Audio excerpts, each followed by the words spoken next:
വയനാട്ടിൽ പോളിംഗ് ശതമാനം കുറഞ്ഞതിന്റെ ആശങ്കയിലാണ് മുന്നണികൾ. മണ്ഡലം രൂപീകൃതമായ ശേഷം ആദ്യമായാണ് പോളിംഗ് ശതമാനം 70% താഴെ രേഖപ്പെടുത്തുന്നത്. 64.72% ഇത്തവണത്തെ പോളിംഗ്. കഴിഞ്ഞ തവണത്തെ അപേക്ഷിച്ച് 8% കുറവാണിത്. എന്നാൽ പോളിംഗ് ശതമാനം കുറഞ്ഞത് ഭൂരിപക്ഷത്തെ ബാധിക്കില്ലെന്ന് UDF ആവർത്തിക്കുമ്പോൾ വഖഫ് വിവാദം അടക്കം പോളിംഗിൽ പ്രതിഫലിച്ചുവെന്നായിരുന്നു NDAയുടെ പ്രതികരണം. മണ്ഡലം രൂപീകൃതമായ ശേഷം 2009 നടന്ന തെരഞ്ഞെടുപ്പിൽ 74.76% പോളിംഗ്. 2014 പോളിംഗ് ശതമാനം 73.25%. രാഹുൽ ഗാന്ധി ആദ്യമായി വയനാട്ടിലെത്തിയ 2019 പോളിംഗ് ശതമാനം ഉയർന്ന് 80.37 പോളിംഗ് ശതമാനം കുറഞ്ഞെങ്കിലും ഇക്കഴിഞ്ഞ ലോക്സഭാ തെരഞ്ഞെടുപ്പിൽ 72.92% പേർ വോട്ടവകാശം വിനിയോഗിച്ചു. ഇതാണ് ഇപ്പോൾ 64.72% ഇടിഞ്ഞത്. ശതമാനക്കണക്കിലെ ഈ കുറവാണ് എല്ലാ മുന്നണികളെയും ആശങ്കയിലാക്കിയിരിക്കുന്നത്. 5 ലക്ഷത്തിലധികം വോട്ടുകൾ നേടി പ്രിയങ്കയെ പാർലമെന്റിലെത്തിക്കാമെന്ന UDFന്റെ സ്വപ്നങ്ങൾക്കാണ് പോളിംഗ് ശതമാനത്തിലെ കുറവ് മങ്ങലേൽപ്പിച്ചിരിക്കുന്നത്. 2019 2024 പൊതുതെരഞ്ഞെടുപ്പിലെ സാഹചര്യമല്ല ഇപ്പോഴുള്ളത്. ദേശീയ തലത്തിൽ ഭരിക്കാൻ സാധ്യതയുള്ള കക്ഷിയുടെ നേതാവ് UPA അധികാരത്തിലെത്തിയാൽ പ്രധാനമന്ത്രി തുടങ്ങിയ ഘടകങ്ങൾ രാഹുലിന് അനുകൂലമായിരുന്നു. ഇന്നിപ്പോൾ പ്രിയങ്ക എത്ര വലിയ ഭൂരിപക്ഷം നേടിയാലും പ്രതിപക്ഷ നിരയിലാണ് സ്ഥാനം. ഈ ചിന്ത പോളിംഗിനെയും ബാധിച്ചുവെന്ന് UDF കരുതുന്നുണ്ട്. LDFും NDAയും പൊതുതെരഞ്ഞെടുപ്പിലേതിന് സമാനമായ പ്രചരണം നടത്തിയിട്ടില്ലെന്നും അവരുടെ വോട്ടാണ് പോൾ ചെയ്യാത്തതെന്നും UDF ആരോപിക്കുന്നു. സംബന്ധിച്ചിടത്തോളം ഭൂരിപക്ഷം കുറയുമെന്നുള്ള കാര്യത്തിൽ ഞങ്ങളത് ചിന്തിക്കുന്നേയില്ല. നല്ല ഭൂരിപക്ഷം കഴിഞ്ഞ തെരഞ്ഞെടുപ്പിൽ ശ്രീ രാഹുൽ ഗാന്ധിക്ക് ലഭിച്ച ഭൂരിപക്ഷത്തിനേക്കാൾ നല്ല ഭൂരിപക്ഷം ഈ തെരഞ്ഞെടുപ്പിൽ കിട്ടും. അത് തർക്കമില്ല. വയനാട്ടില് പ്രിയങ്ക ഗാന്ധിയുടെ ഭൂരിപക്ഷം എങ്ങനെ വന്നാലും കഴിഞ്ഞ പ്രാവശ്യത്തേക്കാൾ കൂടുതൽ ഉണ്ടാവും എന്നുള്ള കാര്യത്തിൽ സംശയമില്ല. അടിച്ചേൽപ്പിച്ച ഉപതെരഞ്ഞെടുപ്പെന്ന LDFന്റെ പ്രചരണം ജനങ്ങളിലെത്തി എന്നതിന്റെ തെളിവാണ് പോളിംഗിലെ കുറവ് എന്നാണ് LDF വിലയിരുത്തുന്നത്. ജനങ്ങളുടെ പ്രതിഷേധമാണ് പോളിംഗിൽ കുറവുണ്ടാക്കിയതെന്നും LDF നേതൃത്വം പറയുന്നു. മറുവശത്ത് വഖഫ് വിഷയത്തിൽ നടത്തിയ പ്രചാരണങ്ങൾ ക്രിസ്തീയ വിഭാഗങ്ങളിൽ സ്വാധീനമുണ്ടാക്കിയെന്നും അതാണ് പോളിംഗിൽ പ്രതിഫലിച്ചതെന്നുമാണ് NDAയുടെ വിലയിരുത്തൽ. ഒരു വലിയ വിഭാഗം നിഷ്പക്ഷമതികളായ ജനങ്ങൾ, പ്രത്യേകിച്ചും LDFനോടും UDFനോടും പ്രതിപത്തി പുലർത്തിയിരുന്ന ജനങ്ങൾ വയനാട്ടിൽ പോളിംഗിനോട് വിമുഖത കാണിച്ചു എന്നുള്ളത് ഒരു വസ്തുതയാണ്. പ്രത്യേകിച്ച് വഖഫ് ബോർഡിന്റെ അതിക്രമത്തിനെതിരെ ക്രൈസ്തവ ന്യൂനപക്ഷങ്ങൾ ഇപ്പോൾ സ്വീകരിച്ചിട്ടുള്ള നിലപാട് പോളിംഗ് ശതമാനത്തിൽ കുറവ് വന്നതിൽ ഒരു വലിയ കാരണമായിട്ടുണ്ട്. പോളിംഗ് ശതമാനത്തിലെ കുറവ് ഭൂരിപക്ഷത്തെ എത്രത്തോളം ബാധിക്കുമെന്ന ആശങ്ക UDF നേതാക്കൾ പങ്കുവയ്ക്കുന്നുണ്ട്. ഈ കുറവ് NDAയുടെയും LDFന്റെയും വോട്ട് ശതമാനത്തെയും ബാധിക്കുമെന്നതാണ് ആ മുന്നണികളെയും പ്രതിസന്ധിയിലാക്കുന്നത്. ന്യൂസ് 18 വയനാട്. ചേലക്കരയിലെ വിധിയെഴുത്തിന് പിന്നാലെ വിജയപ്രതീക്ഷകളുമായ മുന്നണികൾ. താഴെത്തട്ടിൽ നിന്ന് ലഭിച്ച കണക്കുകൾ ഇഴകീറി പരിശോധിക്കുകയാണ് നേതൃത്വം.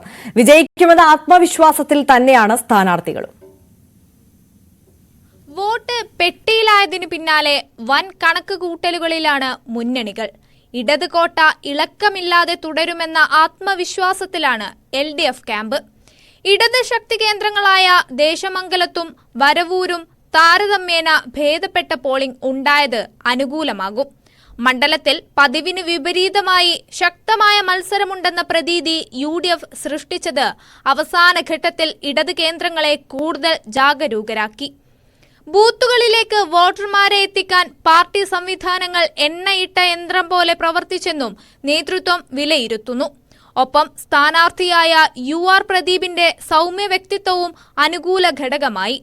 എന്നാൽ കാലങ്ങളായി K രാധാകൃഷ്ണന് അനുകൂലമായി കിട്ടിയിരുന്ന ന്യൂനപക്ഷ വോട്ടുകളിൽ ഇത്തവണ വിള്ളലുണ്ടായോ എന്ന ആശങ്ക CPMനുണ്ട്. എങ്കിലും ഭേദപ്പെട്ട ഭൂരിപക്ഷത്തോടെ മണ്ഡലം ഉറപ്പിച്ച് നിർത്താനാകുമെന്ന് ഇടതുമുന്നണി കണക്കുകൂട്ടുന്നു. നേരത്തെ ഉണ്ടായിരുന്ന പ്രതീക്ഷയൊക്കെ കൂടുതൽ പ്രതീക്ഷയാണ് ഇനിയുള്ളത്, ഇപ്പോൾ ഉള്ളത്. അത് എത്ര എണ്ണം എന്ന് പറയാൻ ഒരു സ്ഥാനാർത്ഥി എനിക്ക് സാധിക്കാത്തത് ഞാൻ ഇരുന്ന് കണക്കുകൾ പരിശോധിച്ചതുകൊണ്ടാണ്. പൊതുവെ തുടക്കം മുതൽ ഇന്നലെ വരെയുള്ള പ്രവർത്തനത്തിൽ എല്ലാം ആവേശകരമായ ഒരു പ്രതികരണം വന്നതിന്റെ ഭാഗമായിട്ട് ജനങ്ങളുടെ പിന്തുണയും മനസ്സിലാക്കിയതിന്റെ ഭാഗമായിട്ടാണ് നല്ല ഭൂരിപക്ഷം ഉണ്ടാകുമെന്ന് പറഞ്ഞത്. കാൽ നൂറ്റാണ്ടിന്റെ കാത്തിരിപ്പിന് ശേഷം ചേലക്കര മണ്ഡലം തിരിച്ചുപിടിക്കാനാകുമെന്ന പ്രതീക്ഷയിലാണ് UDF നേതൃത്വം. പോളിംഗ് ശതമാനം കുറഞ്ഞതിൽ ആശങ്കയില്ല. പ്രതീക്ഷിച്ച വോട്ടുകളെല്ലാം പോൾ ചെയ്യിക്കാനായെന്നാണ് നേതൃത്വത്തിന് ബൂത്തുകളിൽ നിന്ന് ലഭിച്ച വിവരം. കേഡർ സ്വഭാവത്തിൽ നടത്തിയ പ്രചാരണ പ്രവർത്തനം എതിരാളികളെ പോലും ഞെട്ടിച്ചു. നിർജീവമായ ബൂത്തുകൾ പുനഃസംഘടിപ്പിച്ചതു മുതൽ പുതിയ വോട്ടർമാരെ ചേർക്കുന്നതുൾപ്പെടെ നടത്തിയ ചിട്ടയായ പ്രവർത്തനം അനുകൂല ഘടകമായി. പ്രാദേശിക പ്രശ്നങ്ങളെല്ലാം പറഞ്ഞു തീർത്ത് മുസ്ലിം ലീഗിനെ അവസാനം വരെ കൂടെ നിർത്താനായതും നേട്ടമായി നേതൃത്വം കരുതുന്നു. കാലങ്ങളായി ഇടതുപക്ഷത്തിന് ലഭിച്ചിരുന്ന AP വിഭാഗത്തിന്റെ വോട്ടുകൾ ഒരു പരിധിവരെ ലഭിച്ചിട്ടുണ്ടെന്നാണ് നേതൃത്വത്തിന്റെ അവകാശവാദം. സ്ത്രീ വോട്ടർമാരുടെ മികച്ച പങ്കാളിത്തം പിണറായി സർക്കാരിനെതിരായ ജനവികാരമാണെന്നതും അത് രമ്യയ്ക്ക് അനുകൂല വോട്ടായി മാറുമെന്നും UDF വിശ്വസിക്കുന്നു. 5000 വരെ ഭൂരിപക്ഷത്തിൽ വിജയിക്കാനാകുമെന്നും UDF വിലയിരുത്തുന്നു. ചേലക്കരക്കാർ കൈവിടില്ല. കാരണം അത്രയധികം അവര് സ്നേഹം തന്നിട്ടുണ്ട്, കൂടപ്പിറപ്പായിട്ട് കണ്ടിട്ടുണ്ട്. അവര് ചേർത്ത് നിർത്തും എന്നുള്ളത് തന്നെയാണ് ഈ ഒരു സന്ധ്യാസമയത്തും നിങ്ങളോട് പങ്കുവയ്ക്കാനുള്ളത്. ആത്മവിശ്വാസത്തിൽ BJP ക്യാമ്പും ഒട്ടും പിന്നിലല്ല.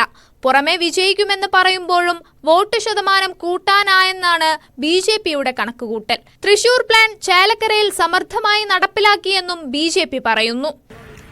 BJPയെ സംബന്ധിച്ചിടത്തോളം നമ്മൾ 3 മാസമായിട്ട് ഇവിടെ കൃത്യമായിട്ട് ചെയ്തതിന്റെ ഗുണം കിട്ടാൻ പോകുന്നൊരു ഇലക്ഷനാണിത്.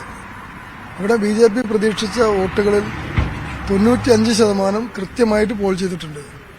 അതുകൊണ്ട് തന്നെ നമുക്കതൊരു വലിയ വിശ്വാസമാണ്. ഈ വരുന്ന 23-ാം തീയതി ചേലക്കരയിൽ ആദ്യമായി താമര വരികയും. മുന്നണികൾ ആത്മവിശ്വാസത്തിന്റെ കണക്ക് നിരത്തുമ്പോഴും PV അൻവറിന്റെ DMKക്ക് എത്ര വോട്ട് പിടിക്കാനാകുമെന്ന ചോദ്യവും നേതാക്കൾക്ക് മുന്നിലുണ്ട്. ചേലക്കരയിൽ മാറ്റമോ അതോ തുടർച്ചയോ? കാത്തിരിക്കാം 23 വരെ. News 18 ചേലക്കര.